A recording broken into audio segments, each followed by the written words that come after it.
In this video, we will learn how to use slicer in pivot table in Excel sheet. So let's start. This is my Excel sheet. I have here some sales data. First, I'm using here the pivot table. Select the full data, Control plus A. Then click on the Insert tab. Here you can use the recommended pivot table or pivot table also. I just use this recommended pivot table. You can see here the preview of pivot table. Just click on that. You can see the preview. I just want second one. Just click on OK and pivot table is ready. Now you can see here the all heading name here. So I want to use the slicer on the name of salesperson, sales data.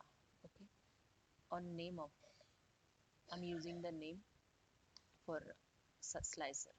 Just select the name option and right click of the mouse.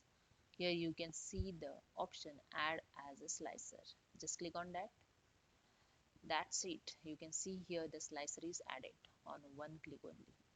Now just click on the any name. You can see the as per the name sales data. Okay. Hope you understand. If you like this, please subscribe my channel. Thank you so much.